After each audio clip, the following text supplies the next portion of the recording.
ഉച്ചയ്ക്ക് ഊണുകാലമായപ്പോൾ പെട്ടെന്നൊരാഗ്രഹം ഉണ്ടായി. എന്താണെന്നറിയോ? പൊതിച്ചോറ് കഴിക്കാൻ. അപ്പോൾ നമ്മൾ അടുത്തുള്ള പറമ്പിലേക്ക് തന്നെ വന്നു. അവിടെ പോത്തുകുട്ടൻ നിൽപ്പുണ്ടായിരുന്നു. അപ്പോൾ അവനും കുറച്ച് ഇലയൊക്കെ കൊടുത്തു.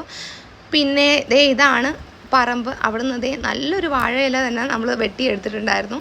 അപ്പോൾ അത് നമ്മൾ നേരെ കൊണ്ടുവന്നു. ദേ ഇതൊന്ന് വാട്ടിയെടുക്കുകയാണ് ഇല. നല്ല രീതിയിൽ ഒന്ന് വാട്ടിയില്ലെങ്കിൽ പണി പാളും കേട്ടോ. അപ്പോൾ അതിലേക്ക് നമ്മൾ ചോറ് ആദ്യം തന്നെ വിളമ്പി നല്ല സെറ്റാക്കി വെച്ചിട്ട് ചമ്മന്തി. ഒരു രക്ഷയില്ല കേട്ടോ. ചമ്മന്തി ഇതേ ഇങ്ങനെ ഉരുട്ടി ഒരു സൈഡിലോട്ട് വെച്ചു.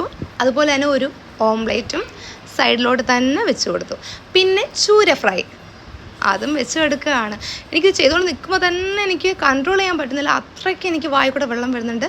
ഇപ്പം നമ്മൾ മുരിങ്ങ ഇറച്ചിയല്ല, കക്ക ഇറച്ചിയാണിത്.